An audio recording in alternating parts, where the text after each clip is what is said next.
Well, it's December. There's snow on the ground. That can only mean one thing. It's time for me to make Cowboy Steve's almost world famous peppermint chocolate cake with peppermint buttercream frosting. Stick around.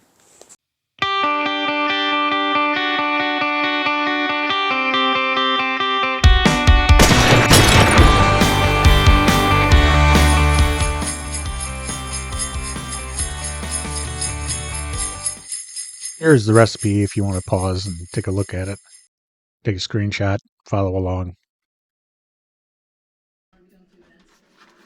We start off by cutting out some parchment paper to line my pans with. I also go ahead and preheat the oven to 350 degrees, although we're a long way away from needing the oven.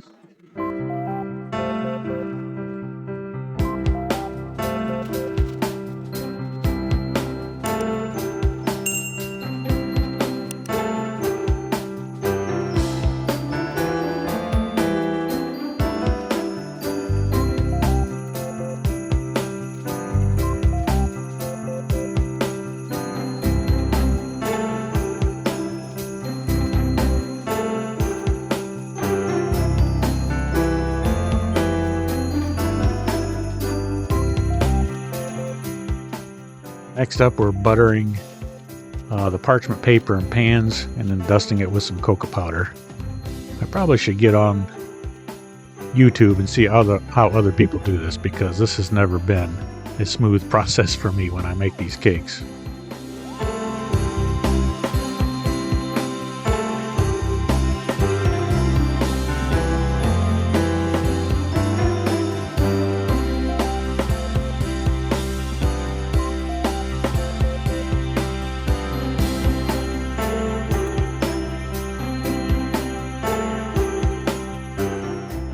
Luckily for all four of you out there watching this, I decided to significantly shorten this video by fast forwarding through a lot of the processes, because I am not very organized when it comes to making these cakes. I just don't make them that often, so it's not a smooth process.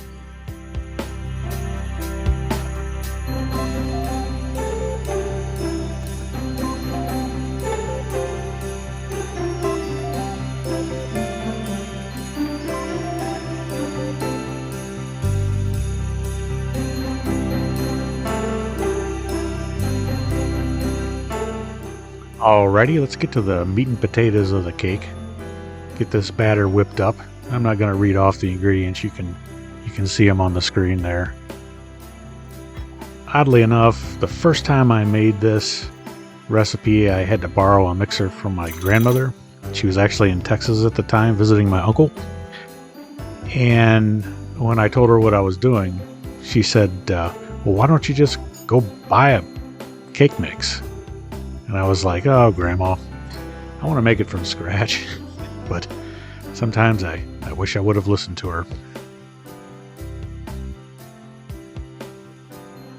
Once we've added all the dry ingredients, it's time to briskly whisk them all together. I said briskly. That's better.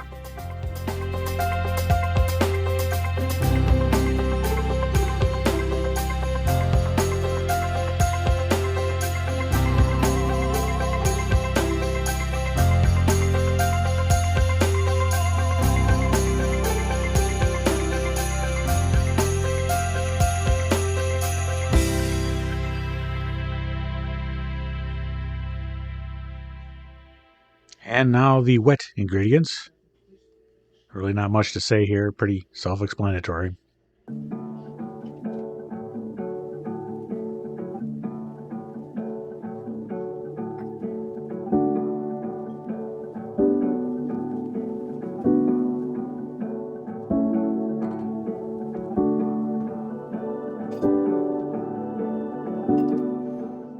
I'm not sure what it is with me and eggs anymore, but I just can't seem to crack them without getting some eggshells in the bowl. And I make a lot of omelets. Now, in my younger years, back in boot camp for the Navy, during our service week, which is the week you have to work, basically in the cafeterias and places like that, I worked in the meat locker where we'd lay out the bacon in pans and get the eggs ready. And on days they had scrambled eggs, it was no big deal. We had a machine for that. But on other days, you could order your eggs like sunny side up or over easy, and we'd have to crack eggs and put 2 of them in each bowl and stack them up. Well, I could do 1 in each hand and never get a single eggshell in any of the bowls. And we're talking hundreds of bowls. And now I can't do 2 eggs.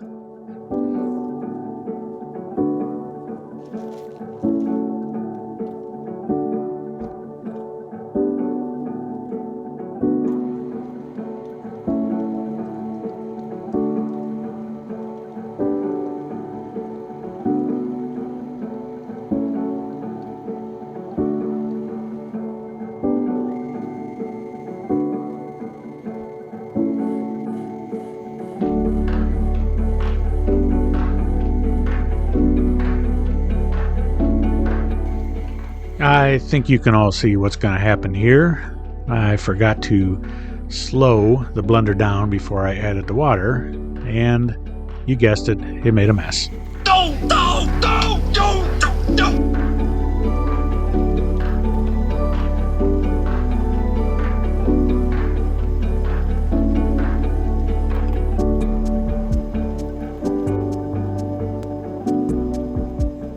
That's it.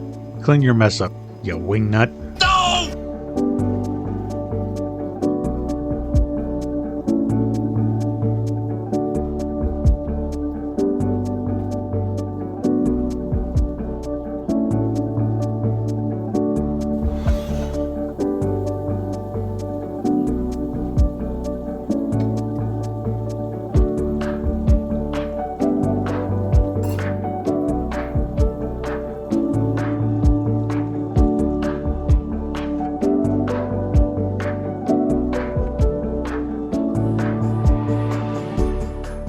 My hardwired brain goes nuts trying to equally pour enough batter into each cake pan to make them even and level. Gotta be a better way. Suggestions are welcome in the comments.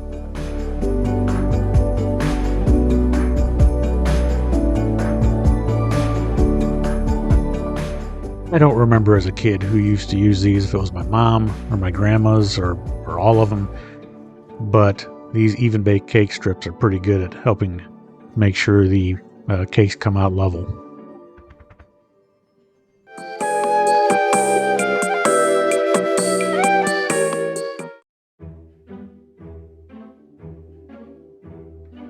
And there we go. Set them out to cool and start making frosting. There are some studies out recently comparing the nutritional value of butter made from grass-fed dairy cows versus grain-fed. Read on if interested. Maybe I'm just falling for the hype.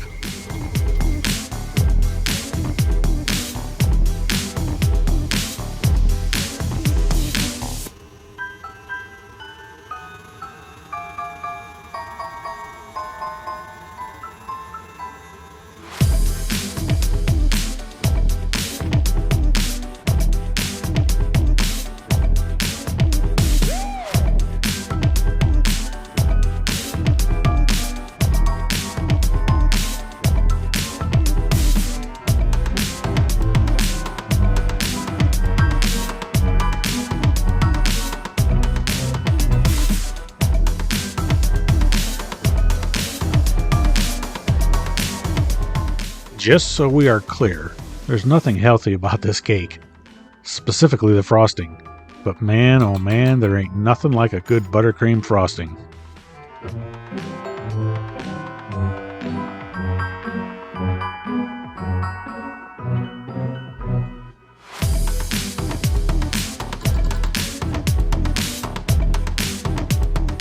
Yeah, let's all watch me fight trying to put this cap on with one hand.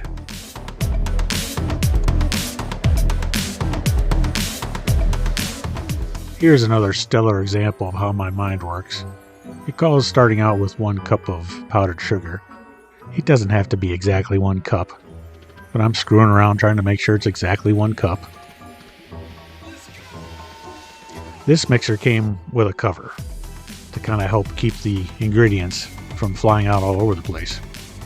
The first time I made this, if you'll recall, I said I used my grandmother's blender. It was from the 60s probably, so it didn't have one of these fancy covers. And when I started to make the frosting, I had an explosion of powdered sugar that covered half the kitchen.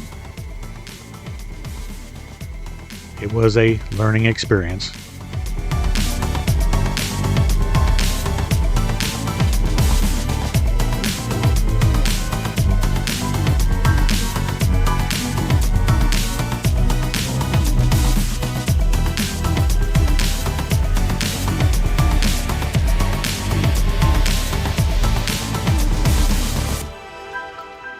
Calls for 3 to 5 tablespoons of heavy cream. I have no idea how to tell when there's enough. I'm just kind of winging it at this point, looking for a consistency I think I can spread on the cake.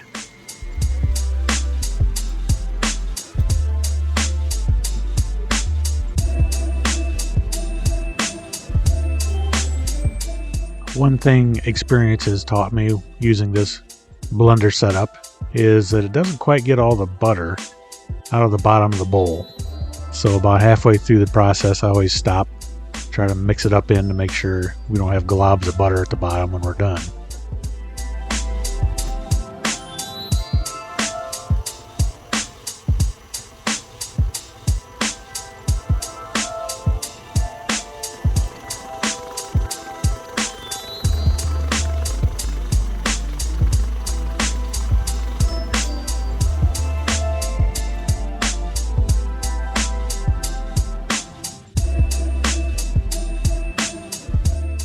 The kid in me wanted to just take a big old honkin' spatula full of frosting right out of the bowl and eat it right there on the spot, but probably would have put me in a sugar coma, so I had to resist.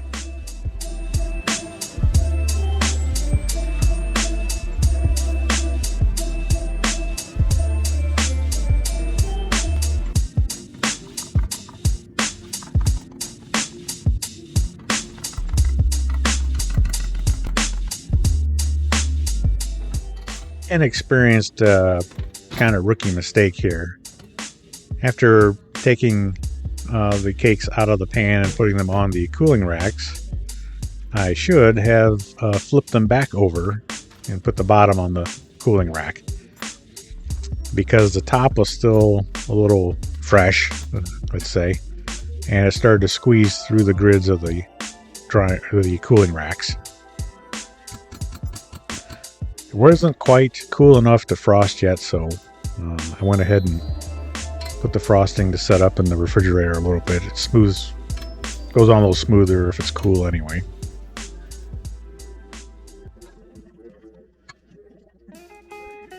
Thus begins my least favorite part of making this cake, and that is the frosting. I am not good at frosting cakes whatsoever. I did smooth off the top just a little bit because it had a little dome to the top of it. But as you can see, the cake kind of got flaky, crumbly, because I had it top down on the cooling racks. A butter knife is probably not the best option for applying frosting like this, but I don't really have a frosting spatula, so we just kind of got to make do with what we got.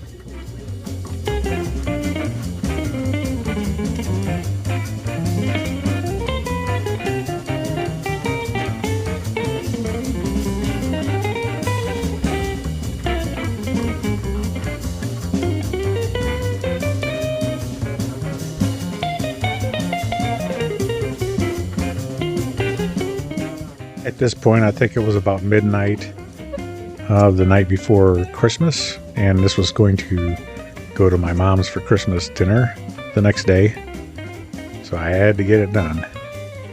It might have made me a little sloppy.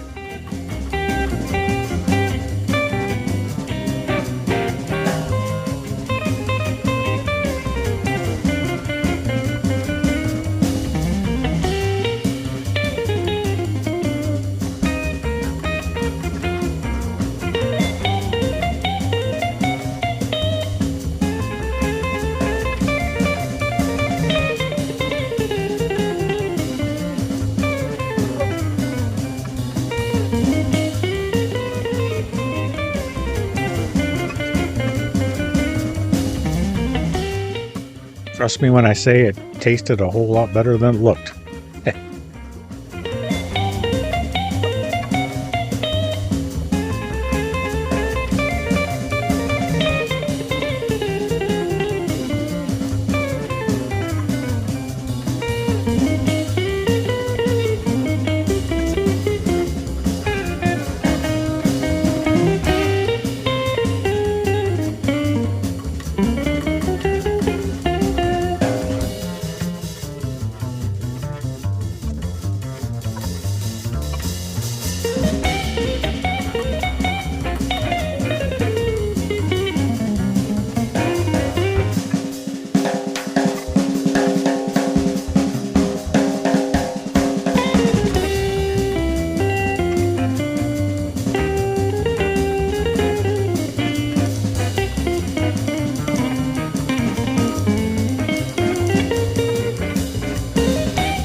The recipe calls for smashing up some of the peppermint candies and using the peppermint candies to decorate the cake with.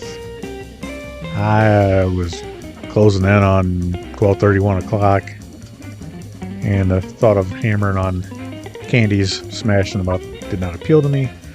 So I just used some cookie cutters to kind of make patterns on the top of the cake and called it good.